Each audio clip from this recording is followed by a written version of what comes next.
de la conférence pour que ceux qui n'ont pas pu se joindre à nous puissent en profiter un petit peu plus tard.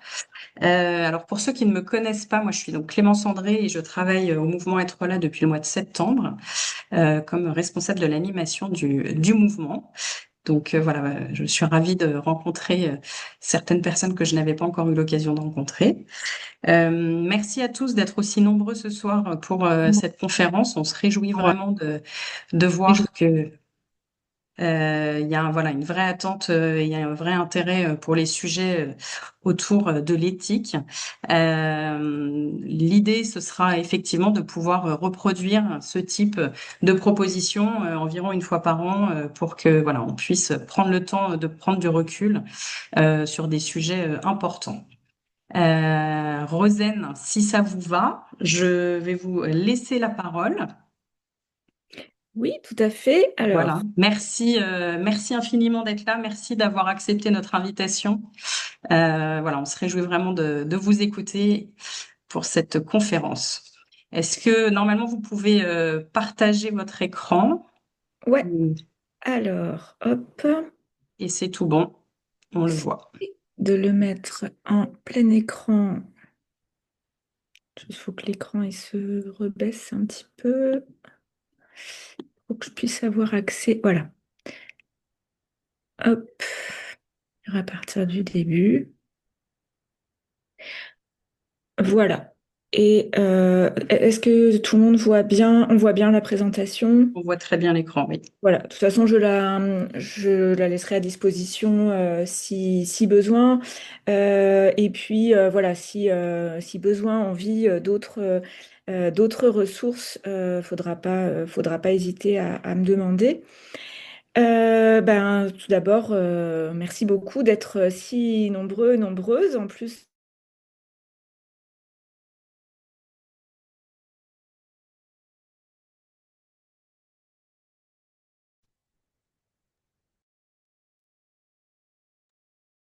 j'ai le son qui était pas bon. C'est bon pour le son? Vous m'entendez bien? Clément, je vous fais confiance. Oui, c'est revenu. Parfait. Donc, merci beaucoup de cette invitation et puis je suis ravie d'être là pour échanger avec vous, pour vous présenter donc une réflexion qui voilà, est en cours pour moi depuis un petit nombre d'années maintenant, qui est toujours en cours, hein. Voilà, du coup, pour vous dire d'emblée qu'il y a aussi des questions sur lesquelles moi, j'ai pas tout à fait la réponse, qui sont en cours. Alors, moi, ça me va bien dans le sens où, comme vous le voyez à l'écran dans ma présentation, donc je suis docteur en philosophie. Ce qui veut dire que en philosophie, ben, on pose beaucoup de questions. Ça fait partie de notre, on va dire, des formations professionnelles, de poser des questions, d'ouvrir des espaces de questionnement, pas forcément toujours d'y apporter des réponses, parfois d'y avoir un certain nombre de dégager un certain nombre de repères, mais voilà, surtout d'ouvrir des espaces de questionnement. Pour ma part, voilà, j'ai beaucoup travaillé sur les questions liées au deuil. Et puis également sur les questions liées à l'éthique, puisque je travaille depuis un petit nombre d'années maintenant au Centre d'éthique médicale, qui est un centre de recherche qui voilà, propose de l'intervention éthique auprès de professionnels de santé, auprès d'équipes de soins dans différents contextes, que ce soit en hospitalier, dans le médico-social ou également pour les structures du domicile. Et c'est vrai que depuis un petit nombre d'années maintenant, ben voilà, je fais de la formation à l'éthique. Là, juste avant vous, j'étais au DU de soins palliatifs, dont je suis responsable à l'Institut catholique de Lille, à la faculté de médecine. Un DU qui accueille des soignants, des bénévoles, des psychologues, voilà, tout un panel d'acteurs dans l'accompagnement palliatif. Je fais également donc de l'intervention éthique, ce qui fait que voilà, je rencontre pas mal de professionnels et d'équipes au sens large dans les contextes que je vous ai cités. C'est un petit peu ces différents lieux de la formation et puis de l'intervention éthique qui voilà, occasionnent pour moi un grand nombre de questions. Qui m'amènent à la question indiquée à l'écran, en quoi les soins palliatifs sont éthiques? Finalement, l'idée peut être d'interroger un certain nombre d'évidences à partir de ce que sont les soins palliatifs.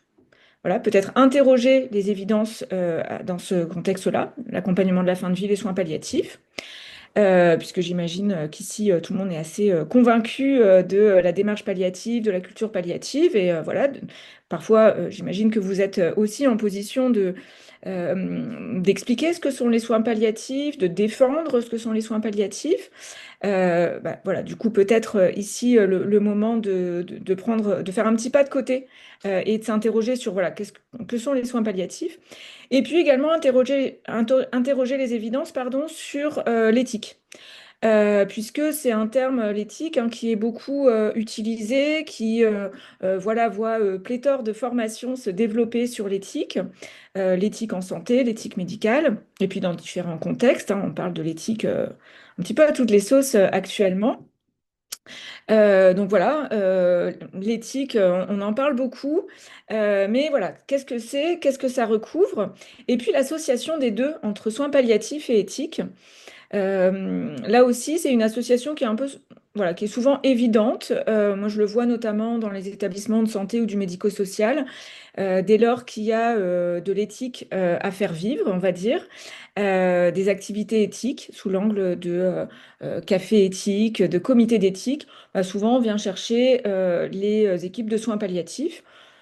Voilà, et est-ce si évident que ça? Quand on fait une recherche bibliographique, par exemple, hein, sur éthique et soins palliatifs, il y a là aussi pléthore de références qui sortent, comme si les soins palliatifs étaient en eux-mêmes éthiques. Et voilà, moi, avec ma posture de philosophe, l'idée, c'est de s'interroger sur ce lien et de se demander, voilà, en quoi les soins palliatifs sont éthiques? Est-ce qu'ils seraient éthiques par nature, euh, à travers leurs origines, l'origine notamment des soins palliatifs? Est-ce que dans l'origine des soins palliatifs, il y a voilà, quelque chose de l'ordre de l'éthique? Ou est-ce qu'ils ont à se reconstruire finalement, et notamment au regard de l'actualité, au regard des nouvelles pratiques et des nouvelles questions qui se posent dans l'accompagnement de la fin de vie? Voilà. Dans quelle mesure peut-être l'éthique, avec cette dimension, on va dire, de pas de côté, de prise de recul, parfois de prise de hauteur, j'emploie des mots qui sont aussi souvent associés à l'éthique, en quoi cette perspective-là éthique permettrait de porter aussi un autre regard sur, on va dire, l'éthicité des soins palliatifs. Euh, voilà, l'objectif ce soir, ça sera d'un petit peu questionner, questionner la question finalement, qu'est-ce qu'on entend par éthique et soins palliatifs? Alors du coup, forcément, voilà, ça sera assez large. N'hésitez pas à poser vos questions dans le chat. Alors, peut-être pas à m'interrompre en cours de route, parce que je risque d'avoir du mal sinon à suivre, mais plutôt à poser vos questions dans le chat et puis on les reprendra. Vraiment, l'idée, c'est que voilà, on puisse, je puisse vous proposer une réflexion et puis qu'on puisse surtout en échanger. Hop, alors, est-ce que ça passe bien? Alors, je poursuis hein, à partir des premières questions là, que j'ai posées, avec même ces origines, les origines des soins palliatifs. En effet, les soins palliatifs, dès leur émergence dans les années 70-80, en tout cas au moment où les soins palliatifs se réofficialisent, puisque c'est toujours la question un peu épineuse de quand est-ce que commence l'histoire des soins palliatifs? Est-ce que finalement les soins palliatifs, c'est pas tout simplement du soin, voire de la médecine plus concrètement, mais voilà, aux origines du soin et de la médecine, est-ce qu'il n'y a pas déjà des soins palliatifs dans cette préoccupation pour les plus vulnérables? Mais en tout cas, au moment où les soins palliatifs s'officialisent et où le terme apparaît, notamment avec les travaux et les initiatives de Cicely Saunders, et puis dans le contexte français dans les années 80, voilà, donc toute cette mouvance hein, de l'origine et l'officialisation pardon, des soins palliatifs. Les soins palliatifs donc revendiquent l'idée, c'est un peu l'idée forte, l'idée de construire un modèle d'accompagnement spécifique de la personne en fin de vie. C'est-à-dire d'affirmer fortement le fait que accompagner la personne en fin de vie y compris dans un contexte d'incurabilité de la maladie, lorsqu'on ne peut plus guérir, on peut continuer à soigner et que cette démarche-là, elle relève aussi de la médecine et du soin. Il y a vraiment, dès l'origine des soins palliatifs, et on l'entend beaucoup dans les propos de Cicely Saunders, dans ses écrits, dans les différentes conférences qu'elle a données, on retrouve vraiment cette idée d'articuler un soin, y compris au niveau médical, et une portée d'accompagnement, et d'accompagnement dans sa globalité, y compris en allant mobiliser on va dire, une sensibilité humaine et sociale à l'accompagnement. D'où le fait que dès le départ, en tout cas dans ce modèle des soins palliatifs, il y a vraiment cette idée que euh, il va falloir faire au-delà, on va dire, du soin médical, avec le soin médical, mais aussi au-delà, c'est-à-dire en allant chercher, on va dire, une fibre humaniste et puis une dimension sociale. D'où l'importance, là aussi, très rapidement, dans les différents contextes, on va dire, d'émergence des soins palliatifs, que ce soit avec Cicely Saunders ou ailleurs en Europe et dans le monde, l'importance accordée aux bénévoles et aux acteurs voilà, multiples de l'accompagnement. L'idée, c'est également de montrer donc très tôt que les soins palliatifs ne sont donc pas seulement un soin apporté au corps, mais ça l'est aussi bien sûr. Là, pour le coup, voilà, c'est encore très frais dans ma tête puisque j'y étais toute la journée aujourd'hui au début de soins palliatifs. On a eu une journée entière consacrée à l'évaluation et au soulagement de la douleur. Voilà, ça passe aussi et ça passe peut-être d'abord par le rapport au corps. Un patient qui a mal, un patient qui est douloureux ou qui est inconfortable, ben voilà, ça va être compliqué de pouvoir l'accompagner au sens peut-être plus humain du terme. Donc ça commence par là, hein, avec ce travail spécifique sur la douleur et les symptômes difficiles, mais ça ne s'y réduit jamais. C'est toujours un accompagnement de la personne dans son humanité. Ce qui vient convoquer finalement non seulement tous les soignants au sens professionnel du terme, mais également la famille, les proches et bien sûr les accompagnants bénévoles, mais je cite également les psychologues, les assistants sociaux, etc. Voilà, il y a vraiment cette multiplicité d'acteurs qui participent à cette approche globale qui fait vraiment on va dire, l'ADN des soins palliatifs et ce, dès le départ. La notion d'accompagnement, donc au sens peut-être plus large que celle de soins, et je trouve ça intéressant aussi de voir que, alors que ce soit au niveau, par exemple, de la SFAP, la Société française d'accompagnement et de soins palliatifs, ou dans d'autres, même dans des appellations d'unités de soins palliatifs, on a souvent associé le terme soins et accompagnement, avec l'idée que l'accompagnement est peut-être un petit peu plus large que la dimension de soins qu'on a tendance à réduire à la dimension médicale. La notion d'accompagnement, effectivement, dans son caractère peut-être plus global, plus large, et telle qu'elle est appropriée par les soins palliatifs, elle va poser l'importance de la relation. Et c'est en cela également, hein, et ça je pense que vous le savez de par vos expériences, l'importance de la relation et de la réciprocité comme reconnaissance de l'altérité. Alors une réciprocité qui n'est pas toujours simple à établir, à faire vivre au quotidien, voilà, mais dans cette reconnaissance de l'altérité, il y a vraiment cette idée de relation avec l'autre et avec ce qu'il peut ou veut proposer dans cette relation. J'ai en tête les propos là de la médecin qui intervenait cet après-midi. Et c'est très intéressant ce qu'elle disait, parce qu'elle disait on a tendance à, dans les cours sur la douleur, à distinguer le patient communicant et non communicant. Et elle disait, en fait, pour moi, en tant que médecin, alors, réflexion à peut-être voilà, vous approprier différemment, mais elle disait, pour moi, en tant que médecin, le patient, il est toujours communicant. Même quand il est inconscient, même quand il ne s'exprime pas verbalement, d'une certaine façon, il est toujours communicant. Par son visage, par son corps, parfois même par son immobilité, il va communiquer quelque chose. Voilà. Donc ça sera à moi d'interpréter ce que cette altérité me présente. Voilà. Donc c'est une façon aussi de faire vivre la relation, même quand elle est effectivement pas évidente et moins classique, entre guillemets, qu'une relation telle qu'on peut la concevoir de façon courante. C'est également ce que Donald Winnicott, donc alors là on sort du champ des soins palliatifs, hein, puisque Donald Winnicott c'est un pédiatre et un psychanalyste, donc on pourrait se dire quel rapport? Winnicott c'est un auteur très intéressant pour justement alimenter cette réflexion sur la relation, y compris dans le contexte de la fin de vie. C'est un auteur qui peut être très inspirant justement pour penser la complexité de la relation. Donald Winnicott, il va penser la relation comme un espace potentiel. Moi, je le traduirais avec mes mots. Alors, j'espère ne pas trop dire de bêtises, puisque je ne suis pas psychanalyste ni pédiatre, mais tel qu'on peut lire ses travaux, la notion d'espace potentiel, c'est vraiment l'idée que dans une relation, tout peut arriver. Voilà. Tout peut arriver, hein, vraiment la relation comme une potentialité, comme un potentiel, comme un ensemble de possibles qui s'ouvrent. Et ça, je pense que là aussi, vos expériences le montrent, c'est-à-dire, ben, voilà, parfois, vous entrez dans la chambre d'un patient, il y a des choses que vous pouvez prévoir dans ce qui peut se passer, dans ce que vous avez envie de dire, dans peut-être ce que la personne aura peut-être envie de vous dire, peut-être que parfois on peut se préparer dans une dimension de on prévoit, on prédit pas, on prévoit, et puis bah, rien ne se passe comme prévu. Voilà, pour moi, c'est vraiment l'illustration de cette notion d'espace potentiel, l'espace où tout peut arriver.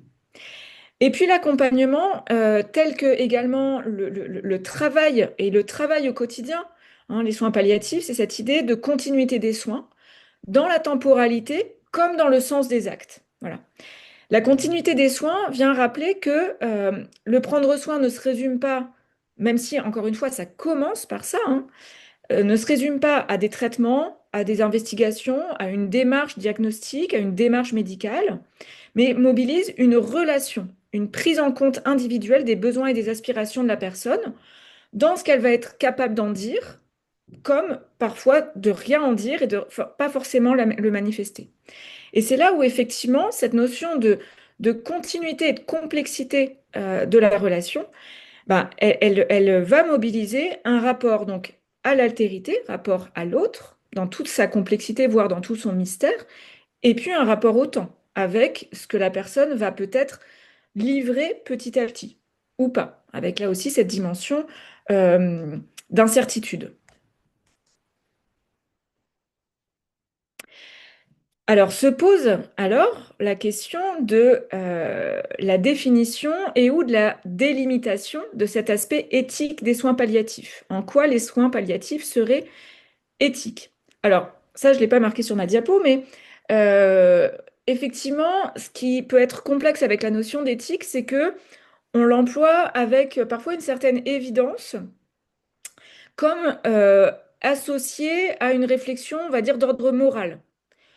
Là, je ne parle pas forcément de mobiliser les hautes sphères de la philosophie morale, mais je renvoie la notion de morale à des questions qu'on peut tous se poser au quotidien quand il s'agit de notre rapport à notre conscience.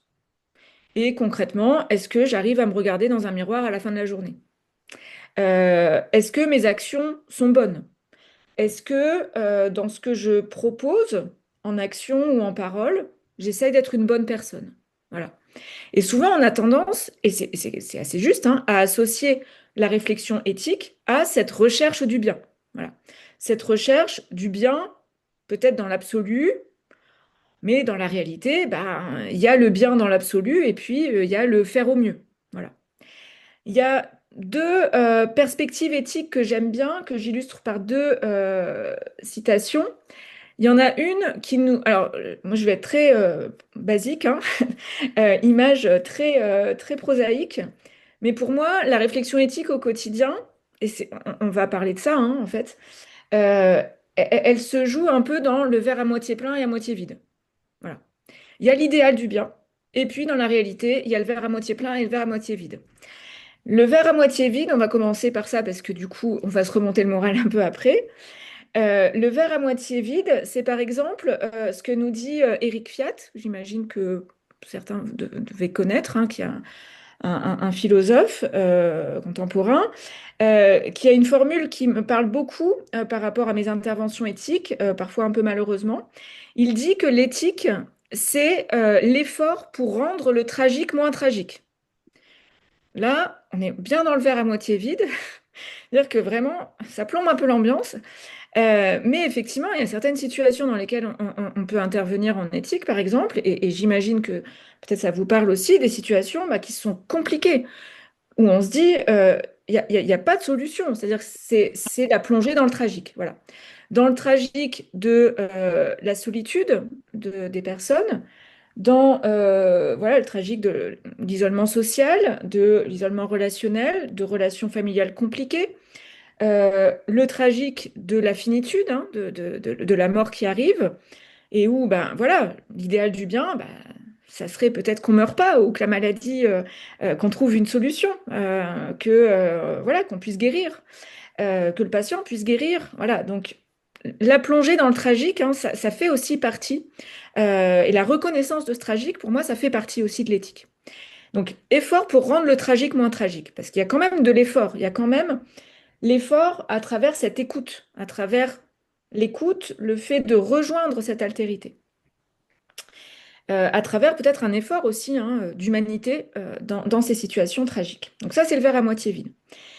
Le verre à moitié plein, ça regonfle un petit peu, c'est Paul Ricoeur qui nous dit que l'éthique, c'est avant tout un idéal, une visée, c'est-à-dire quelque chose qu'on espère, qu'on vise. Et il dit que cet idéal, cette visée, la visée éthique, c'est la vie bonne, avec et pour autrui, dans des institutions justes. Là, ça redonne tout de suite un peu plus d'espoir parce qu'on se dit, ben, en fait, c'est ça qu'on vise. Ce qu'on vise en écoutant l'autre, ce qu'on vise en nommant la réflexion éthique, c'est la vie bonne, avec et pour autrui, dans des institutions justes. C'est de ça dont on parle. C'est la recherche de la vie bonne. Même quand on est dans des situations extrêmement difficiles, que ce soit en termes existentiels ou psychologiques, ou que ce soit dans des conditions de santé extrêmement précaires. Voilà, c'est de ça dont il s'agit. Avec et pour autrui, c'est cette écoute de l'autre, peut-être cette solidarité. Et dans des institutions justes, là, on est dans une forme de solidarité peut-être plus sociale et politique, avec une recherche de justice. Voilà là où je situerai la réflexion éthique. Au quotidien, la question, elle est compliquée de en quoi les soins palliatifs sont éthiques, tellement ça semble être une évidence. J'indique sur la diapo que c'est une question un peu gênante parce que j'ai en tête les cours justement du DU de soins palliatifs et les promos que j'ai face à moi dans ces contextes-là, où quand je demande un petit peu naïvement en tant que responsable de formation, voilà, vous êtes dans un DU de soins palliatifs qui est porté par un centre d'éthique médicale, en quoi les soins palliatifs sont éthiques?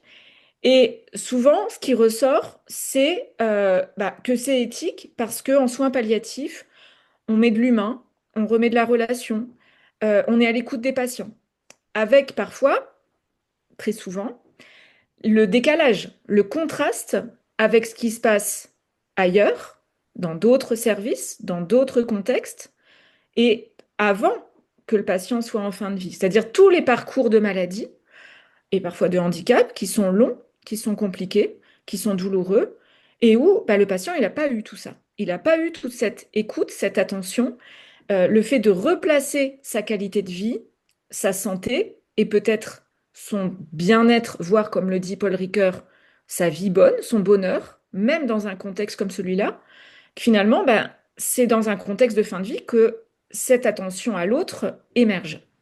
Et c'est là où moi je trouve ça gênant, c'est-à-dire pourquoi on attend d'être dans ces contextes-là pour se poser la question de l'humain. En quoi c'est finalement une question soignante au sens de la médecine, mais peut-être au sens de la société aussi. Et effectivement, souvent, ce que j'entends, c'est que, éthique, voilà, les soins palliatifs seraient éthiques parce que ça serait mieux qu'ailleurs. Ça serait mieux qu'ailleurs, et c'est là où on entend souvent, oui, voilà, tel service, ou tel médecin, ou telle rationalité médicale, voilà, il y a de l'obstination déraisonnable, etc., etc. Et ça réfère aussi, à mon sens, à toutes les revendications contemporaines hein, autour du pouvoir de la médecine sur nos vies, etc., etc. Donc pour moi, ça ne me satisfait pas, cette réponse de en quoi les soins palliatifs sont éthiques, même si voilà, ça donne quand même un élément important, mais assez alarmant quand même. Du coup, si on veut peut-être définir cette nature éthique des soins palliatifs, Voilà, moi il me semble que, et j'ai eu ce besoin-là, effectivement, à certains moments, dans ma réflexion, d'aller voir en quoi ça consiste, les soins palliatifs, pour voir en quoi ça serait éthique, et peut-être plus éthique, entre guillemets, qu'ailleurs. Un courant qui m'aide bien en éthique, mais c'est moi mon hypothèse, il y en a d'autres, bien sûr, mais en tout cas, moi j'ai choisi d'explorer le courant des éthiques du Caire. Alors peut-être que certains ou certaines d'entre vous ont déjà entendu parler de ce courant-là. Au moment où j'ai fait ce rapprochement, pour ma part, c'était pas très courant, pas très classique de faire le rapprochement entre les soins palliatifs et les éthiques du Caire. Il y avait là encore une fois un petit peu l'idée que, bah, de toute façon, dans les soins palliatifs, on était dans le care, donc je vais y revenir à cette notion de care. On était dedans, on était dans le prendre soin. Il y avait même, je me rappelle avoir entendu, bah, pourquoi on parlerait des éthiques du care, parce que, en fait, voilà, la notion de prendre soin en soins palliatifs, voilà, c'est vraiment consubstantiel à ce que sont les soins palliatifs. Donc, en gros, on vient saupoudrer avec un peu d'éthique à la sauce anglo-saxonne, parce qu'avec care, ça fait bien en parlant anglais, quoi. Bon, essayer de montrer que c'est peut-être un peu plus compliqué que ça et que peut-être il y a du dialogue qui peut être intéressant. Et justement, d'aller voir ce que sont les éthiques du Caire pour voir comment ce courant, mais encore une fois, c'est une proposition, c'est une hypothèse de travail, en quoi ce courant peut nous aider à voir peut-être autrement les soins palliatifs et nous donner d'autres pistes de réflexion. Encore une fois, moi, je suis vraiment là pour poser des questions et pas forcément pour apporter des réponses. Euh, alors, je vais forcément pas être exhaustive parce qu'on n'aura pas le temps pour ça, mais voilà, encore une fois, si besoin, je pourrais vous renvoyer des textes, des choses pour aller plus loin, même des épisodes hein, voilà, il y a des choses sur YouTube, en podcast, etc., qui peuvent permettre d'approfondir hein, cette dimension-là. Alors, classiquement, les éthiques du care, et aussi pour expliquer, hein, ça vient d'où cette notion de care? Ces éthiques du care, elles ont l'habitude, on va le dire, voilà, un peu schématiquement, de distinguer deux approches dans le soin. En gros, de montrer que nous, quand on parle en français de soins, on parle parfois de deux choses, selon le contexte dans lequel on se situe, selon l'usage du terme qu'on va avoir. En anglais, il y a deux termes qui désignent, qui parlent du soin et qui peut-être sont un peu plus précis justement pour désigner l'une ou l'autre approche. Bon, je suis pas angliciste, hein. Je suis pas prof d'anglais, mais voilà. Donc peut-être que là aussi, peut-être que je vais dire des bêtises, j'espère que non. Mais en anglais, donc il existe deux termes. Le terme, donc le verbe to cure, qui va plutôt référer à une approche technique, qui va être en lien avec la définition d'un soin comme étant objectif et qui valorise, on va dire, une dimension vitale du soin, la protection de la vie. La protection de la vie au sens du soin comme des gestes, des techniques, des compétences dont on peut mesurer l'effet. Voilà. C'est l'approche, on va dire, technique ou technicienne hein, du soin, où on va objectiver le corps auprès duquel on intervient, et c'est-à-dire qu'il va considérer le sujet comme un corps, comme presque un objet. Dans certains contextes, on entend bien que en médecine, c'est nécessaire d'avoir cette dimension, cette approche-là, cette approche technique. Je prends l'exemple de la chirurgie. Hein, le chirurgien, il isole la zone qu'il va opérer avec un champ et voilà, il oublie, entre guillemets, temporairement que c'est une personne, c'est un sujet qu'il opère. Voilà. Bien sûr, temporairement. Mais voilà, approche technique qui réfère aux soins, on va dire, médical, tel qu'on l'entend nous classiquement dans nos usages, quand on pense aux gestes de soins, aux gestes techniques. Mais effectivement, quand on entend les soignants, bah, on entend aussi toute cette portée relationnelle qui peut-être concerne aussi d'autres acteurs du soin, à commencer par les bénévoles comme type de soignants. Cette approche relationnelle qui est davantage mobilisée quand on parle de care, hein, to care. To care, donc en lien avec une définition peut-être d'un soin plus subjectif, qui va valoriser la dimension morale du soin, la recherche du bien-faire, du respect du patient. Cette conception du soin, là, elle va considérer le patient comme un sujet, comme une personne, non seulement du côté du patient, mais aussi du côté du soignant, qui va mettre une attention spécifique, un souci de l'autre, etc. Ça, c'est une approche qu'on retrouve même en philosophie du soin, de distinguer voilà, cette approche technique et cette approche relationnelle. Les éthiques du care, elles vont y ajouter une portée critique de ce déploiement du soin dans l'espace social. Quand je dis critique, c'est pas forcément au sens critique négative, mais de se dire, ben, en fait, dans la réalité, comment ça se passe? Dans la réalité, et les études sociologiques, des études sociologiques le montrent, dans la réalité, dans notre espace social contemporain occidental, on va valoriser davantage la dimension technique. Une dimension technique qui va être mise en avant quand on va parler du développement de la médecine. Par exemple, je peux vous dire, voilà, en enseignant en faculté de médecine, je vois comment ça se passe pour la formation des étudiants en médecine. Bah, c'est une formation qui est principalement portée sur l'objectif et le technique. Voilà. Sur l'apprentissage des gestes, des connaissances médicales scientifiques. Et elles sont nécessaires. La dimension relationnelle, par contre, elle est souvent considérée comme allant de soi, comme souvent reliée d'ailleurs à soit des capacités, on va dire, d'ordre personnel, liées à la sensibilité, voire dans les contextes de soins, portées principalement par les femmes au sein de fonctions dévalorisées. Alors, dévalorisées symboliquement dans l'espace social, mais dévalorisées aussi parce qu'on va considérer elles vont de soi, c'est-à-dire elles relèveraient de capacités dites naturelles, c'est-à-dire la capacité à prendre soin d'autrui, prendre soin des plus vulnérables, parce que plus sensibles, etc., etc.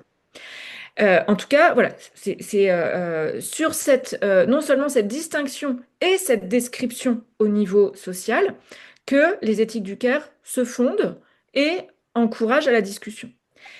Quand les éthiques du care font cette distinction, elles ne proposent pas d'éliminer la dimension de cure ou ne pas s'y intéresser, mais de finalement prendre, on va dire, la porte d'entrée de la dimension relationnelle pour questionner finalement des approches qu'on n'a pas l'habitude d'entendre. C'est-à-dire toute cette dimension relationnelle, affective, émotionnelle, attentionnelle, etc. Voilà, d'essayer de comprendre ce qui se passe quand on entre en relation avec l'autre. Hop. Alors, très rapidement, puisque le temps passe, pourquoi le terme de care? Bah, parce qu'il est, comme je vous l'ai dit, voilà, non seulement donc il y a deux termes en anglais pour dire soigner, to cure et to care, et le terme care lui-même est polysémique, c'est-à-dire qu'il va recouvrir des significations différentes selon qu'on veuille désigner la dimension euh, sentiment, émotion, attention, mais également le geste concret. Un exemple, on va dire ce qui illustre également l'étendue de la signification, c'est quand on utilise justement l'inverse, quand on parle de la négligence, quand on dit en anglais I don't care, on signifie ça ne nous intéresse pas, on s'en fiche, on ne porte pas d'intérêt à cette question, c'est-à-dire ça ne nous préoccupe pas et qu'on ne va rien faire. C'est les deux. Voilà. Dans la dimension de care, il y a toujours les deux. Le côté le fait de faire attention, avoir la préoccupation de l'autre et le fait de faire. Le soin aux enfants ou aux personnes âgées le montre particulièrement, je trouve. Soin aux enfants, vous pensez au goûter, au mouchoir, à la bouteille d'eau, etc. Si vous l'oubliez dans votre sac, votre journée est morte. Voilà. C'est pas juste avoir la préoccupation, ça c'est un élément, mais le geste concret. Le geste concret qui va se porter, enfin l'attention concrète à l'autre qui va se marquer par le sourire, le verre d'eau, la fenêtre ouverte, voilà, le petit mot, la petite attention, voilà, qui va marquer cette préoccupation pour l'autre. Poser le care en termes de distinction avec la dimension de cure dans les soins permet de poser et d'aller chercher les questions suivantes. Hein. Qui fait quoi? Et comment? Comment je marque ma préoccupation à l'autre? Pourquoi? Voilà. Pourquoi je prends soin d'autrui? Et comment ça se matérialise? De qui prend-on soin? Et pourquoi certaines tâches sont dévalorisées au détriment d'autres? Et quand elles le sont, bah, comment les valoriser? Voilà, comment les valoriser? Dire, voilà, le travail de tous est important dans cette équipe, qu'est-ce que ça veut dire? Quelle reconnaissance de la richesse de cette activité, de ce travail, euh, ça marque. Alors, une autrice qui a particulièrement pensé ces questions, mais qui pour le coup ne parle pas de soins palliatifs, mais voilà, je vous encourage quand même à aller le voir, c'est l'ouvrage de Carol Gilligan, qui est une psychologue et qui s'intéresse au développement moral des sujets, qui a écrit donc Une voie différente pour une éthique du care. Et c'est un ouvrage qui est très intéressant parce que la citation, donc ici le montre, hein, ce elle écrit, pourquoi elle a choisi le titre, le titre, hein, Une voix différente. Elle dit, j'ai été frappée par une disparité entre la voix de la théorie et les voix entendues sur le terrain. Et ça, j'imagine que peut-être c'est quelque chose qui vous parle aussi, hein, de se dire entre voilà, ce qu'on lit, ce qu'on entend, parfois ce qu'on imagine et la réalité du terrain, bah, il se passe des trucs et ces expériences sont apprenantes en elles-mêmes. Et le mot voix, donc je continue, le mot voix fut un choix évident pour restituer ce que j'entendais. Il évoquait les questions suivantes. Qui parle et à qui? Dans quel corps? En racontant quelles histoires à propos des relations? Dans quels cadres sociétaux et culturels? Et ce que je trouve intéressant, c'est que Carol Gilligan, en éthique en tout cas, ça a été la première à poser la question de l'expérience vécue et de la richesse des témoignages. Voilà. De se dire qu'il y a la théorie, et puis, il y a la réalité du terrain. Alors, ça, bien sûr, ça nous parle en soins palliatifs, parce que c'est la même démarche qu'on retrouve chez Cicely Saunders ou chez d'autres, je pense notamment à Elisabeth Kubler-Ross, ou en France, à Marie de Henzel. Hein, vous connaissez très certainement son ouvrage La mort intime. Voilà, elle a fait connaître aussi dans la société civile ce que sont les soins palliatifs à partir de témoignages, à partir de ce qu'elle avait à raconter de ses expériences d'accompagnement. Et je trouve l'écho intéressant dans le champ de l'éthique de se dire, bah, voilà, ça a une vraie valeur, ces témoignages-là. C'est pas juste de l'anecdotique et voilà quelque chose qui est intéressant, qui peut être enrichissant. C'est un vrai savoir. Et c'est un vrai savoir aussi dans le champ universitaire, dans le champ éthique. Euh, En France, des auteurs et autrices qui ont pensé ces questions-là, hein, c'est notamment Pascal Molinier et Patricia Paperman. Patricia Paperman qui est sociologue et Pascal Molinier qui est psychologue, hein, dans le champ de la psychodynamique du travail, qui, qui ont finalement questionné euh, ce qui se passe quand on est appelé par la vulnérabilité de l'autre. Et là aussi, hein, c'est vraiment des textes très concrets, très proches des réalités de soins, notamment lorsqu'elles décrivent que pour elles, dans le soin, le seul impératif moral devient, je cite, ne pas pouvoir ne pas. Ne pas pouvoir ne pas, on est loin des grands principes du respect de la dignité, de l'autonomie, etc., qui restent importants et qui restent sans doute des repères. Mais ne pas pouvoir ne pas, c'est ne pas pouvoir ne pas aider l'autre en situation de vulnérabilité. C'est réaffirmer l'appel de l'autre. Voilà. L'appel de l'autre, alors qui, pour des philosophes comme Lévinas, par exemple, passe par le visage de l'autre. Voilà. L'autre souffrant appelle notre attention. Voilà. Ne pas pouvoir passer à côté de lui ou d'elle sans rien faire. Et là aussi, hein, je trouve qu'il y a quelque chose de vraiment très proche de la philosophie des soins palliatifs. Et là aussi, je trouve que c'est important de l'étendre plus globalement comme une préoccupation éthique. Clémence, est-ce que ça va au niveau du temps? C'est bon? Je continue. Oui, oui, oui, tout va bien.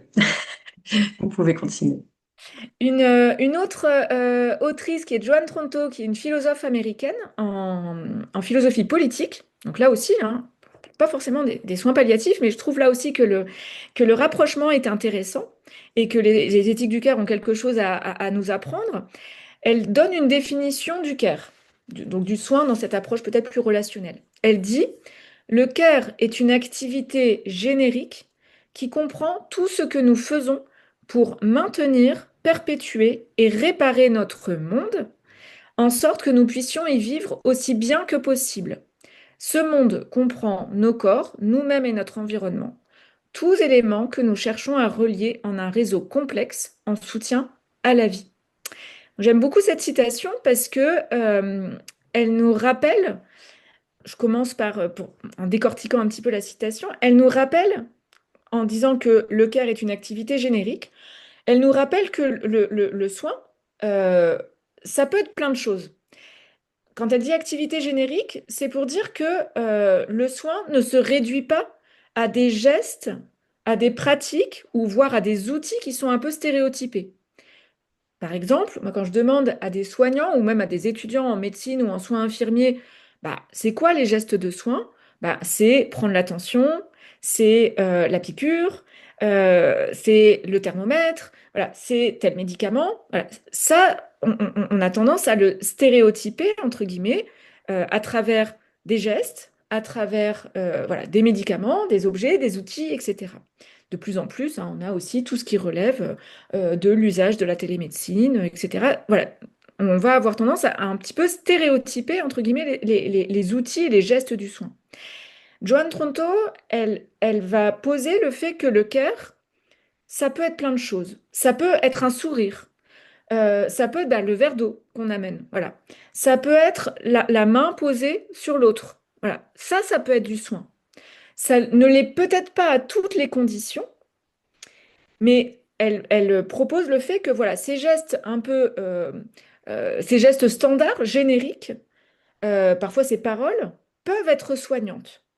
À l'inverse, ça nous invite à penser le fait que certains gestes stéréotypés comme étant soignants peuvent être aussi peut-être pas si soignants que ça. Voilà. Dans cette intention de soigner. Je pense notamment à ce que rapportent, hein, souvent des étudiants en médecine lorsqu'ils font leur stage, hein, et qui sont choqués à raison, parfois d'une certaine brutalité ou d'une certaine banalisation de certains gestes de soins, jusqu'à oublier qu'effectivement, il y a voilà, un caractère intrusif à certains gestes de soins. La piqûre, c'est intrusif. Dans une certaine mesure, la prise de tension, voilà, c'est pas tout à fait anodin. Et effectivement, peut-être que dans la réalisation de ce soin, il y a une intention soignante. Et donc, en gros, il peut y avoir des gestes de soin qui ne sont pas stéréotypés comme relevant du soin, mais qu'ils deviennent par leur intention. Elle nous rappelle également que le soin, il s'inscrit dans un monde. Voilà, elle le met entre guillemets, mais je trouve ça intéressant de voir que on est dans un contexte, alors social, politique, puis presque environnemental, beaucoup plus large, de se dire que le soin, ça se passe dans un monde. Voilà, le patient, il est potentiellement à l'hôpital, mais voilà, il fait partie du monde. Il fait partie de l'espace social. Dans une réflexion politique, c'est un citoyen en sorte que nous puissions y vivre aussi bien que possible. On fait au mieux. Voilà. On cherche à faire au mieux. Alors, il y a du coup ce que je vous disais tout à l'heure sur l'éthique, hein, vers à moitié plein, vers à moitié vide, et puis cet idéal. Voilà. Il y a l'idéal du bien, et puis il y a y vivre aussi bien que possible. Donc, je trouve que c'est une réflexion qui est très stimulante, très dynamique et très large, très ouverte. Ça inclut les soignants au sens professionnel, puis ça inclut aussi beaucoup de monde. Beaucoup d'acteurs du soin qu'on peut considérer comme étant soignants d'une certaine façon. D'ailleurs, la plupart du temps, les éthiques du care, quand ils mènent leurs études, notamment que ce soit en sociologie, en psychologie, en philosophie, vont pour certains faire le choix de parler des soignants au sens large, même pour référer aux différents acteurs de soins. Je pense notamment à une étude faite par Pascale Molinier dans un EHPAD où elle explique qu'elle fait le choix de désigner par soignants les soignants au sens des infirmières, des aides-soignantes, des médecins bien sûr, mais également du personnel d'entretien, du personnel de cuisine, parfois des jardiniers, etc. Toute personne qui va participer au prendre soin. Ce qui est intéressant pour nous par rapport aux soins palliatifs, si on revient voilà, aux soins palliatifs avec ce petit détour par les éthiques du cœur, qui n'est pas du tout exhaustif, mais qui vous donne un petit peu l'idée voilà, de ce questionnement qui est ouvert, C'est que les soins palliatifs, ils sont complètement dans cette approche-là. C'est-à-dire que les soins palliatifs, dès leur émergence, proposent une valorisation d'un travail de care, notamment en mettant en avant un rapport au corps qui est qui inclut à la fois la dimension objective. Les patients reçoivent des traitements, alors en ont reçu avant, ailleurs, mais donc arrivent aussi avec ça, hein, avec des histoires de l'histoire de leur corps qui a parfois été objectivée. Donc ils arrivent avec des traitements, il y a des soins à faire, hein, il y a une approche objective à avoir vis-à-vis de leur corps, mais aussi toute une attention à l'expression du corps comme, je l'indique sur la diapo, comme l'expression de la subjectivité. Lire sur le corps de l'autre, percevoir sur le corps de l'autre euh, des expressions de sa personne dans sa globalité. Est-ce que le patient, il va être replié dans son lit? Est-ce qu'il va faire un visage renfrogné ou à l'inverse ouvert? Et qu'est-ce que ça va exprimer? Qu'est-ce que ça va exprimer de son rapport à la douleur, et une douleur somatique, voilà, mais également peut-être de ses questionnements, de ses doutes, de son envie de présence, etc. Voilà. Le corps comme faisant l'objet d'une attention spécifique, là où peut-être dans une certaine approche médicale et notamment curative, on retrouve une approche du corps qui est très objective, voire objectivante. En ce sens, l'attention et le souci de l'autre, en soins palliatifs peut-être particulièrement, devient aussi vital que le soin objectif. C'est-à-dire que là, pour le coup, et je pense que ça rejoint, j'imagine, vos expériences, on voit bien que l'attention et le souci de l'autre, c'est pas optionnel, c'est pas périphérique, c'est pas quelque chose qui est en plus. Voilà. Ça, c'est l'essentiel de ce qui se joue. Et c'est pas pour rien que beaucoup d'étudiants dans les formations en soins palliatifs voilà, vont choisir l'image des mains pour désigner cette attention au corps de l'autre qui est les mains, mais bien sûr beaucoup plus que ça. Les soins palliatifs, par la question du sens et de la relation, nous montrent, et je pense que c'est très important de l'affirmer et de le réaffirmer à l'heure actuelle, nous montrent à quel point il serait dangereux de réduire le soin médical à un seul geste objectif. Alors pour le coup, moi, c'est ce que je m'acharne à répéter dans la formation médicale par les quelques heures que les étudiants en médecine peuvent avoir en éthique et en sciences humaines, mais je peux vous dire que c'est vraiment pas beaucoup. Voilà à quel point cette dimension médicale, elle est bien sûr fondamentale, mais elle ne peut jamais se réduire à des médicaments, à une approche technique, voire technicienne du soin. Le risque serait de techniciser le soin et de basculer vers une gestion quantitative, technique, voire administrative. Et c'est ce qu'on retrouve, et c'est parfois ce qu'ont vécu les patients qui arrivent en soins palliatifs. Bah, c'est ce qu'on retrouve quand on entend des soignants désigner le patient par son numéro de chambre ou par sa pathologie. On peut se dire que c'est une facilité de langage. Moi, je vois quand même un risque de techniciser le soin, qui rejoint bien finalement une aspiration un petit peu technique et administrative dans la sphère sociale contemporaine.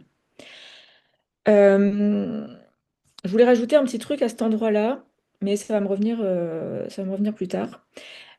Oui, c'est ce que par exemple, moi j'ai tendance à dire aux étudiants de médecine et en soins infirmiers, en leur disant que pour moi, il y a un véritable choix à faire, et je pense que ça concerne vraiment tous les soignants, un choix à faire quant à ce qu'ils veulent être. Est-ce qu'ils veulent être des techniciens du soin ou est-ce qu'ils veulent être des soignants? Et être soignant, bah, c'est sans doute un peu les deux. C'est sans doute la dimension technique et relationnelle.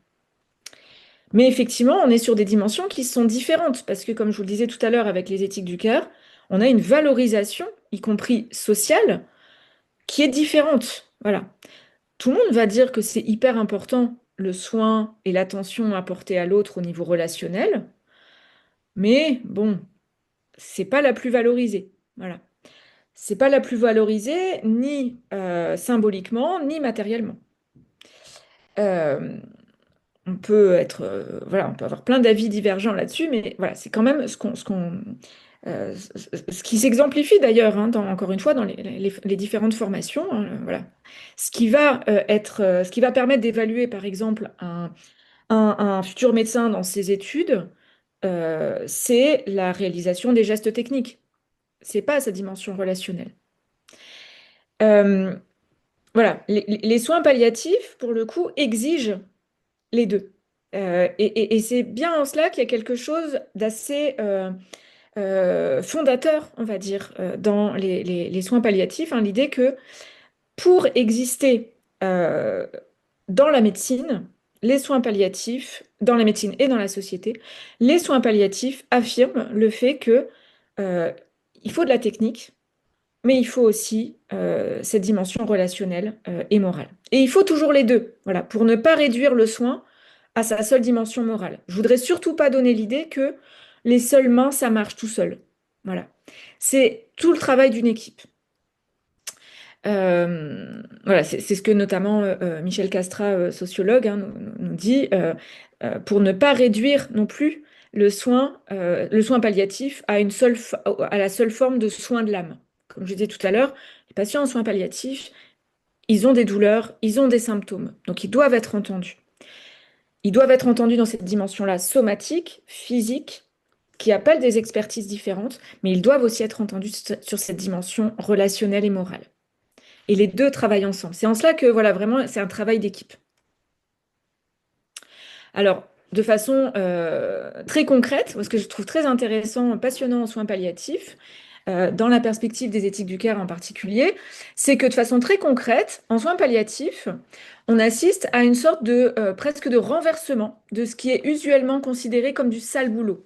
La notion de sale boulot, c'est une catégorie sociologique, hein, on va dire un jargon sociologique, qui désigne un processus de relégation des tâches, hein, celles que tout le monde ne veut pas faire et pas tout le temps. Par exemple, tout à l'heure dans le DU, une bénévole posait la question, ben, qui fait quoi en fait dans les soins de nursing, par exemple? Moi, je croyais que c'était que les aides-soignantes qui faisaient la toilette. Et l'infirmière qui intervenait, qui était intervenante de la formation, disait, bah non, en fait, dans le rôle propre de l'infirmière, il y a la possibilité de déléguer un certain nombre de tâches à l'aide-soignante, mais l'infirmière peut le faire. L'infirmière peut faire la toilette. Elle peut le faire en binôme, le plus souvent d'ailleurs, avec l'aide-soignante. Mais voilà, il y a une délégation des tâches qui peut être possible. Et puisque la sociologie donc décrit avec ce concept de sale boulot, bah, c'est finalement ce qu'on va avoir tendance à déléguer à d'autres. Pensez par exemple à ces travaux au plus proche du corps, le travail des aides-soignantes, dans l'espace public, le travail des éboueurs par exemple, hein. On va déléguer à certaines professions le fait de s'occuper du plus sale, de ce qu'on va considérer comme le plus sale. Et ce qui est intéressant en soins palliatifs, c'est que c'est comme si ça s'inversait, en fait. Ce qui a tendance à être dévalorisé dans la médecine et dans l'hôpital en général, si je parle que de l'hôpital, à savoir la qualité de vie, l'écoute, l'attention à l'autre, les soins de nursing, ce qu'on va avoir tendance à considérer comme bah, peut-être moins vital, moins urgent. En soins palliatifs, ça devient l'essentiel. Voilà. Avec vraiment cette idée qu'en soins palliatifs, un bon soignant n'est pas seulement un soignant efficace, mais c'est aussi un professionnel ou un soignant au sens large qui sait donner du temps à tous ces petits gestes si souvent dévalorisés dans l'institution hospitalière. Et ça, c'est encore une fois extrêmement important à rappeler parce que sur le papier, tout le monde est convaincu que cette dimension-là, elle est importante. Dans la forme que ça prend, pour autant, bah, effectivement, ça fait la part belle, en soins palliatifs en particulier, aux différents acteurs de soins. Alors, j'arrive presque à la fin, en espérant que ça va toujours pour le temps et que je vous assomme pas trop. Ça fait beaucoup de choses, c'est assez dense. J'en suis désolée. Euh, voilà, pour continuer à faire le lien entre éthique du care et soins palliatifs, pour moi, ça interroge concrètement ce qui est pour moi la question contemporaine des soins palliatifs et de leur devenir, voilà, de leur devenir, de leur avenir. J'ai un peu l'impression, mais ça c'est mon hypothèse à partir de ce que j'observe en intervention éthique, en formation ou en recherche, que les soins palliatifs sont peut-être un peu à la croisée des chemins et qu'il y a plusieurs orientations possibles. En effet, hein, ça se joue il me semble, au niveau de la formation euh, en éthique, puisque moi, je le vois notamment avec les unités de soins palliatifs ou les équipes mobiles de soins palliatifs, qui sont parfois attendus comme des experts en éthique. Comme je pense notamment également aux soignants en DAC, dispositifs d'appui à la coordination, les anciens réseaux de soins palliatifs, euh, qui ont aussi une mission éthique. Voilà. Une mission d'acculturation et de formation à l'éthique, mais également une mission d'accompagnement dans les situations les plus complexes, et notamment celles qu'on va avoir tendance à catégoriser comme étant des situations éthiques. Souvent des situations, justement, je le disais tout à l'heure sur ce que c'est que l'éthique, bah, sur des situations tragiques et sur des situations où on est vraiment comment dire, dans des situations catastrophiques, mais qui sont souvent, on va dire, passez-moi l'expression, mais la patate chaude qu'on s'est refilée tout au long du parcours de soins du patient et des situations extrêmement complexes, voilà, de patients qui sont soit en errance médicale, soit qui, voilà, sont passés de service en service et où on appelle le dispositif d'appui à la coordination, l'unité de soins palliatifs, l'équipe mobile pour on a une situation éthique, on n'arrive pas à soulager ce patient, on ne sait pas si on fait de l'obstination déraisonnable, euh, voilà, on ne sait plus quoi faire, et c'est souvent un peu le résultat de cette patate chaude. Voilà, ça c'est une situation éthique. Et moi, ce qui m'interroge, c'est bah, comment ils font en fait ces soignants-là, ces équipes-là, pour accompagner ces situations extrêmement complexes. Il est à noter que l'éthique, notamment pour les démarches d'éthique clinique, identifie souvent la, on va dire la nécessité, l'opportunité d'une réflexion éthique lorsqu'il y a un problème. Et effectivement, souvent, quand on se pose la question éthique, c'est qu'il y a un problème. Voilà. On se pose souvent la question éthique quand on est dans des situations compliquées, voire très très très compliquées. Mais voilà, on part souvent du constat d'un problème, voire d'un problème, alors pas pour lequel il est trop tard, mais en tout cas pour lequel on est loin, quoi. L'opportunité de la réflexion éthique hein, tient souvent donc à l'éclatement d'un problème. Ça ne tient plus. Euh, le patient refuse ce qu'on lui propose. Euh, le médecin ne refuse de prescrire tel ou tel antalgique que le personnel paramédical en estimerait pertinent. Voilà, une équipe qui signale que le patient est douloureux, et c'est parfois vous, j'imagine, qui vous trouvez aussi dans ces situations, de se dire, le patient, il a mal, il n'est pas bien, il est inconfortable. Voilà, qu'est-ce qu'on fait, qui fait quoi, etc. Ça ne tient plus. C'est-à-dire, parfois, et j'imagine que vous connaissez ces réalités mieux que moi, ça tient comme on peut, et puis tout d'un coup, ça tient plus. Et c'est là où on va se dire, ah tiens, là, ça devient un problème éthique. Les éthiques du cœur, elles sont intéressantes parce que, à mon sens, parce qu'elles permettent d'aborder la réflexion éthique, non pas par l'entrée des problèmes, mais par celle de leur discrétion. C'est-à-dire le moment où on ne voit plus. On ne voit plus, où on banalise parfois un certain nombre de situations problématiques. Je vous renverrai, par exemple, si ça vous intéresse, à un texte d'un collègue infirmier très intéressant où il parle du silence éthique, c'est-à-dire le moment où on ne voit plus les problèmes, où on ne voit plus que les situations, effectivement, deviennent de plus en plus complexes. Et c'est peut-être comme ça qu'on en arrive aussi à des situations catastrophiques. Et donc, finalement, avant les situations catastrophiques, ben, tous les petits points de vigilance qui sont devenus, comme je le dis dans ma diapo, de plus en plus discrets, jusqu'à ce qu'on ne les voit plus. Par exemple, Pascal Molinier nous dit, le travail du cœur, le travail du soin, se voit avant tout quand il échoue, quand le sourire se crispe ou disparaît sur le visage de l'infirmière, quand le geste devient mécanique.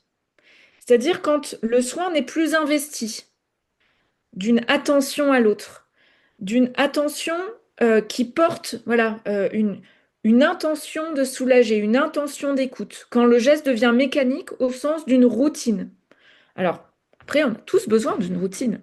Mais qu'est-ce qui, dans la routine, nous rend encore capables d'écouter l'autre?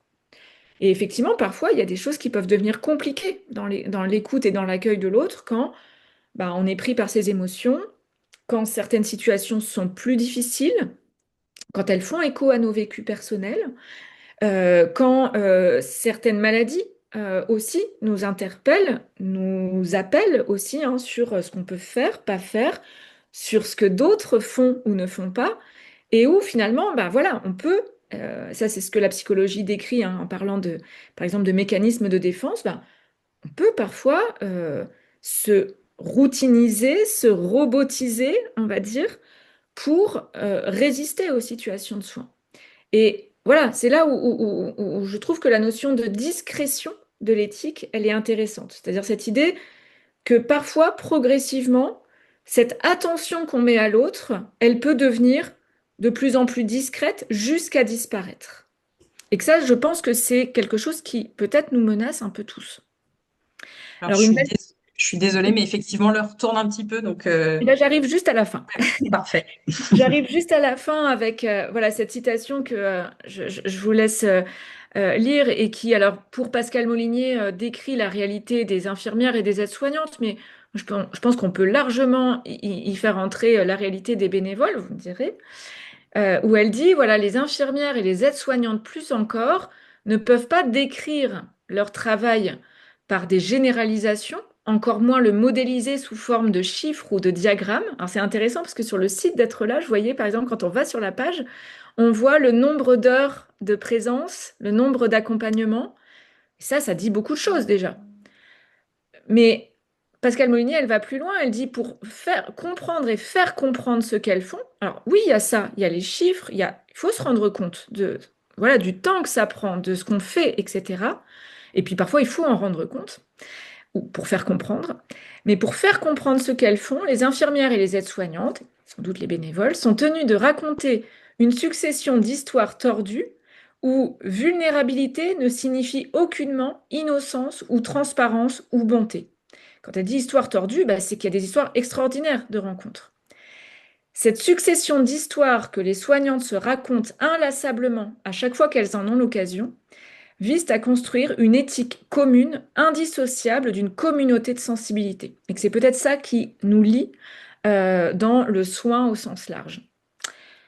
Voilà, et j'avais pratiquement fini, mais je pense que ça résume assez bien le propos. Voilà, et je vous invite du coup à une éthique du dialogue qui vise à rester attentif et attentive à ces enjeux-là, aux enjeux très précis et très concrets dans le prendre soin, dans la rencontre avec la personne, et aussi peut-être, je pense, plus largement, hein, entre bénévoles, j'imagine, avec les soignants, avec les équipes, avec les familles, et puis dans l'espace social. Voilà, pour continuer à rester vigilant quant à cette vie de l'éthique au quotidien qu'il faut faire vivre, à mon sens. Voilà, qui ne suffit pas de rappeler et de marteler, entre guillemets, mais de faire vivre. Parce que là, on est entre convaincus, je pense, mais le dialogue, c'est aussi avec des gens non convaincus.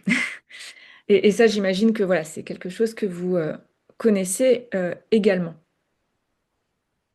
Voilà. Merci beaucoup, Rosen, pour voilà cette présentation passionnante. Est-ce que voilà, il y a quelques réactions, questions ou voilà, est-ce que ça a fait écho à des choses que vous avez pu vivre dans vos accompagnements?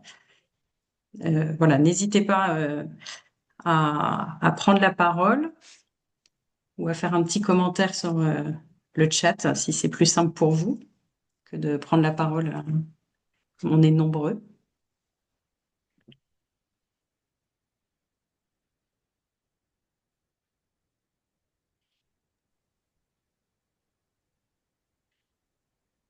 Les micros ont été coupés pour la présentation, mais si, voilà, si vous souhaitez dire un petit mot, vous pouvez le remettre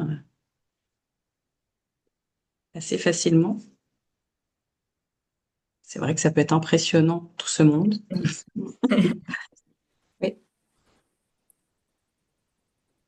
Alors, il est 19h08, donc j'imagine que le propos étant dense, ça suppose un petit peu de... Voilà, que ça... Il faut décanter. Il faut décanter un petit peu. Euh, Merci pour cet exposé. C'était vraiment très, très intéressant, très riche et ça rejoint, bon, c'est sûr, je suis bénévole, mais à la base, j'étais infirmière et j'ai travaillé beaucoup en libéral. Et après, je faisais des soins, j'ai fait une formation en palliatif également. Et c'était très difficile de faire comprendre à des collègues la nécessité d'écouter le patient et surtout d'accepter de faire des toilettes, de faire des choses. Il y en avait qui disaient, oh, il y a encore la toilette d'une telle, d'une telle. Et finalement, c'était très riche. C'était des moments qui étaient vraiment très, très riches. Il n'y avait pas que, c'était pas que un toilettage, c'était Mhm. autre chose, c'était relationnel. Et là, en tant que bénévole, bien sûr, on ne fait pas les toilettes, on ne fait pas, mais c'est un toilettage différent que l'on fait quand la personne parle d'elle-même, de ses émotions, de ce qu'elle a vécu et tout ça, euh, c'est vraiment, quelquefois, on se pose des questions avec les bénévoles, on se dit, mais qu'est-ce qu'on fait en fait? Mhm. Qu'est-ce qu'on fait? On écoute cette personne nous raconter sa vie, nous raconter qu'elle a fait, qu'elle a pu manger un plat, qu'elle a pu faire un truc.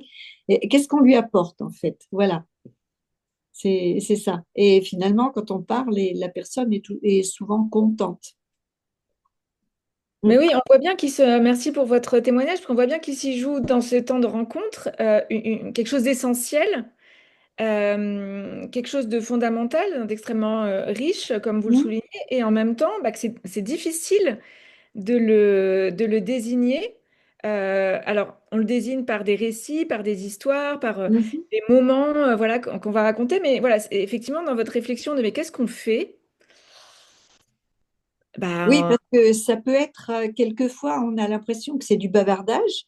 Et en fait, au milieu du bavardage, la personne, elle a souvent, c'est vraiment l'art et la manière de glisser quelque chose par rapport à sa finitude, par mm, mm. rapport à ses angoisses et tout ça.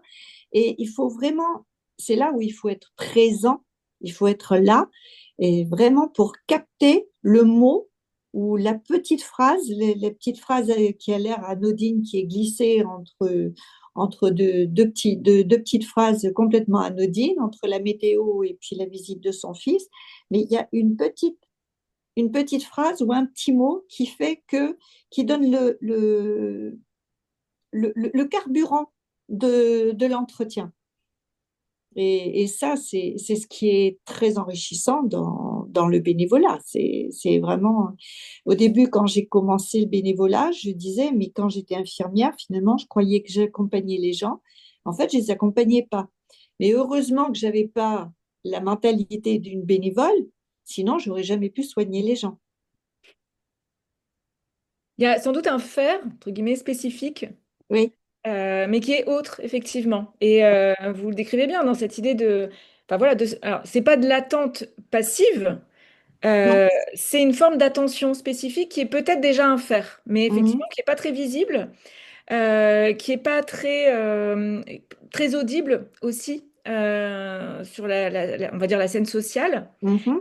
et voilà, qu'il faut être capable de restituer, mais qui est effectivement parfois difficile à faire entendre. Et dans le chat, il y a Pierre notamment qui dit que voilà, c'est l'avenir de la médecine, que les soins palliatifs sont l'avenir de la médecine. Effectivement, l'enjeu, c'est de le faire entendre à l'ensemble de la médecine. Et c'est là que c'est peut-être pas simple.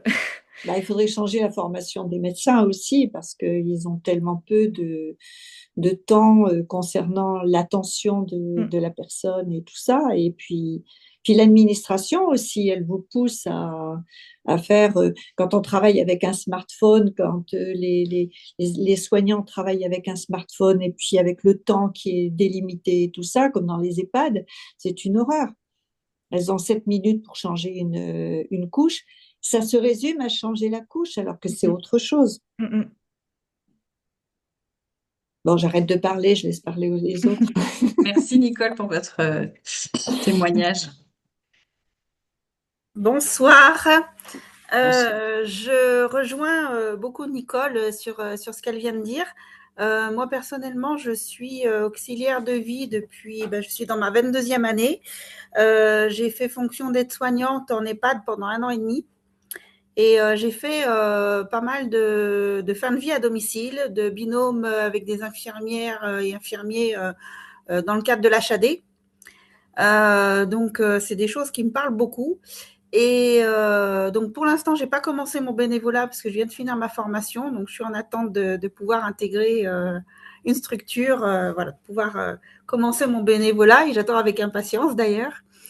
Et j'ai beaucoup travaillé pendant le Covid, pendant les semaines de confinement. Donc, vous pouvez imaginer ce que ça pouvait être. Et cette question d'éthique, elle me parle énormément parce que je pense que l'éthique, il faut aussi l'intégrer au niveau des familles, des conjoints, etc., qui sont très concernés par ça. Et des fois, souvent, on a tendance à les oublier. Mm. Et c'est très important, évidemment, pour le patient, etc. Et je crois que ça, c'est aussi important d'y penser. Oui, et que c'est un véritable travail en équipe. Alors avec le fait que, voilà, dans toute équipe, ça peut être compliqué aussi, et qu'on retrouve, hein, voilà, de la même façon, des enjeux de pouvoir, des enjeux de reconnaissance aussi de certaines professions par rapport à d'autres, mais avec effectivement la nécessité au quotidien de faire vivre cette vie d'équipe pour faire entendre la voix de chacun. Voilà, que ce soit faire entendre la voix du patient, faire entendre la voix de la famille, des proches, etc., dans leur complexité. Et c'est là où moi je trouve que c'est extrêmement important de rappeler la place et la fonction des bénévoles, même si encore une fois, c'est difficile de voir ce qu'ils font. Parce que c'est pas un faire actif au sens, voilà, bon, comment on va le décrire en termes enfin, stéréotypés, quoi. Le bénévole, il n'arrive pas avec, avec sa boîte à outils, entre guillemets, voilà, avec ses seringues, mais avec sa présence. Bon, on peut dire, bah oui, comme on disait tout à l'heure, on fait rien.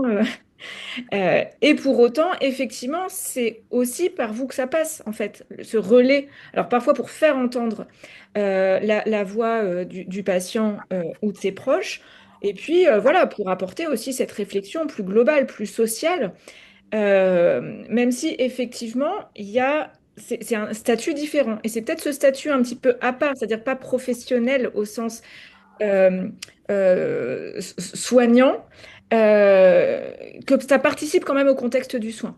Voilà. Merci. Il y avait voilà une petite question sur redéfinir en quelques mots éthique. Voilà. Et de toute façon, on y revient toujours, hein, à c'est quoi l'éthique. Et je vous remercie de me poser cette question-là parce que moi, je continue à me la poser. C'est-à-dire que même en étant dans un centre d'éthique médicale, en faisant de l'éthique, en intervenant en éthique, je trouve ça extrêmement important de toujours continuer à se poser cette question-là. En fait, c'est quoi l'éthique? C'est cette recherche du bien, euh, qu'on résume enfin, c'est garder pour moi la question ouverte de que faire pour bien faire. Voilà. Et de continuer toujours à reposer cette question-là. Donc, effectivement, à certains moments, voilà, ça va passer par que faire pour bien faire, écouter la parole de la famille, remettre parfois le patient au centre des préoccupations, euh, soulager la douleur, etc. Mais à mon avis, c'est non seulement voilà, réfléchir à ces pistes pour mieux faire, mais sans jamais arrêter de se poser la question en fait, que faire pour bien faire? Parce qu'on est sans doute peut-être trop menacé, parce qu'encore une fois, l'être humain aime la routine. Et les éthiciens et éthiciennes aussi aiment la routine. On n'est pas abstrait de cette recherche-là. Et effectivement, parfois, on a un peu là aussi des réponses un peu stéréotypées qui peuvent se construire, de se dire, ben, oui, ben, bien sûr que, il faut donner des médicaments à celui qui manifeste une douleur. Bien sûr que voilà, le patient il va avoir envie de retourner à domicile. Bah, est-ce que c'est vraiment le cas? Est-ce que voilà, qu'est-ce que c'est que bien faire? Voilà, que faire pour bien faire? Comment? Pourquoi? Et peut-être parfois pour qui? C'est pour moi la question éthique, elle commence, enfin en tout cas, elle s'actualise quand on tape à la porte du patient. Quelle est mon intention quand je rentre dans la chambre du patient? Est-ce que mon intention, c'est d'être auprès de ce patient? Ou est-ce que mon intention, et c'est parfois pas simple, hein, c'est certes de rentrer dans la chambre du patient, mais d'en sortir le plus vite possible parce que c'est difficile. Et ça aussi, c'est important de l'envisager. Voilà. Du coup, pour moi, c'est se dire, bah oui, je cherche à rentrer dans la chambre du patient bah, pour le bien. Oui, mais c'est peut-être pas incompatible avec la reconnaissance que c'est difficile, qu'il y a tout un contexte qui est compliqué, etc., etc., et que ça vaut le coup, à mon avis, de reposer la question de, ben, alors du coup, si l'éthique, c'est que faire pour bien faire, il faut que je continue à me poser des questions. Donc voilà, donc pour répondre vite, l'éthique, c'est effectivement continuer à se poser la question du bien de l'autre, en fait. Avec le fait qu'on est toujours dans verre à moitié plein, verre à moitié vide. Je trouve que pour moi, en tout cas, mais là c'est très personnel, c'est beaucoup plus ouvrir des espaces de questionnement que la référence à des grands principes philosophiques. Mais là, encore une fois, c'est peut-être ma vision des choses et mon approche aussi de l'éthique et de la philosophie. Merci beaucoup. Euh, je vois que voilà, il y a quelques réactions sur voilà ce qui a pu être dit et voilà un dernier commentaire qui voilà sur le rôle des bénévoles qui se tiennent à côté, voilà, aux côtés. Et effectivement, et une petite précision, effectivement, dans la réaction, par exemple, de Marie-Thérèse sur les bénévoles, eux, n'ont pas de projet pour l'autre. Et effectivement, c'est là, à mon avis, où vous participez au contexte de soins en étant justement un pied dedans, un pied dehors. C'est-à-dire, vous faites partie de l'équipe soignante. Je pense que c'est quand même important de le rappeler. C'est aussi ce qui vous permet, dans certains contextes, de participer aux transmissions, d'avoir ce contact un petit peu privilégié avec les soignants et avec les patients. Mais vous êtes aussi un pas de côté. C'est-à-dire que vous n'êtes pas professionnel et vous manifestez aussi cette attention sociale avec ce rappel de attention au projet qu'on fait pour l'autre. Et au fait que parfois, là aussi, on est rattrapé par notre routine et les soignants sont rattrapés par cette routine-là en particulier, bah, de penser pour l'autre. Voilà. De penser le bien de l'autre. Alors que je pense qu'il y a vraiment ce rôle du bénévole de cette vigilance quant à cette notion éthique, quoi. Ben, finalement, c'est quoi le bien de l'autre? Est-ce que c'est toujours de lui donner tel médicament? De penser son retour à domicile, alors que peut-être il est encore ambivalent. Alors voilà, deux exemples pour montrer que il y a quand même toujours cette vigilance, justement, d'être avec ce pas un peu de côté, ce pas un peu à côté du contexte de soins, un peu dedans, un peu dehors, qui permet justement de rappeler que, ben oui, on peut prévoir des choses, mais on peut pas prédire. Je sais pas si ça répond. Merci beaucoup. Je pense que voilà, je ne sais pas s'il y a une dernière personne qui souhaite prendre la parole. J'ai vu qu'il y avait une question autour voilà de la place de l'éthique dans la nouvelle loi. Là, bon, je suis pas sûre qu'on puisse rentrer dans ce sujet-là ce soir. Voilà, et ce sera. Il y a voilà Philippe qui a levé la main. On vous écoute. Ah, par contre, votre micro est toujours coupé. Il faut juste le réactiver.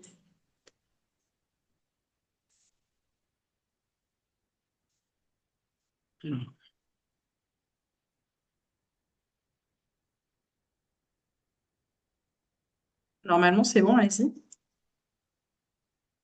Ah, Non.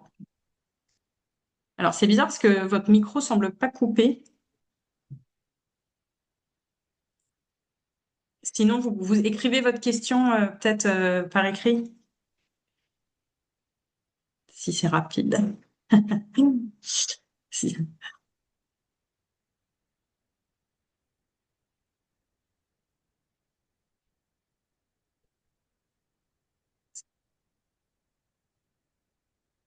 Je ne sais pas s'il y a une autre question entre-temps, et puis avant de conclure et voilà, de nous quitter. Euh,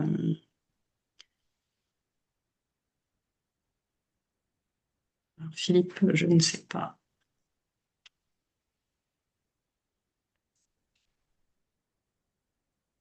Ben, voilà, des messages de remerciement. Mais effectivement, la présentation de ce soir, voilà, rappelait voilà, toute l'importance de la mission des bénévoles. Et donc, c'est une bonne occasion de vous remercier pour tout ce que vous faites. Merci à vous, voilà, pour votre action au quotidien. Et puis, voilà, avec cet encouragement à continuer les réflexions, non seulement pour garder voilà, les réflexions ouvertes, et puis moi, je suis assez convaincue que garder des espaces de réflexion ouverts, c'est aussi ressourçant psychologiquement. Alors, moi, c'est mon hypothèse, elle vaut ce qu'elle vaut, hein, mais j'ai l'impression que c'est aussi un soutien, voilà, c'est aussi un soutien, une ressource. Même si c'est un peu difficile parfois, quand même. Bah, d'où l'importance voilà, de prendre ce temps-là comme ce soir. Merci infiniment, Rosane, voilà, pour tout ce contenu passionnant. D'ailleurs, il y a plusieurs demandes de personnes qui sont preneuses voilà, de bibliographie, Ok. voilà. Donc Veuillez peut-être voilà, vous pourrez me les envoyer comme ça, je pourrais partager à tout le monde. Parce que voilà, je sens qu'il y a effectivement des demandes et des personnes qui ont envie de creuser. Voilà, je pense que c'est le moment de se souhaiter une bonne soirée. Vraiment, Rosane, un immense merci. Eh ben, merci à Euh, vous. C'était passionnant et merci à vous tous les bénévoles, voilà, pour tout ce que vous faites et votre investissement. Merci. Au revoir à Merci, tous. merci beaucoup. Merci beaucoup. Merci. Au revoir à tous.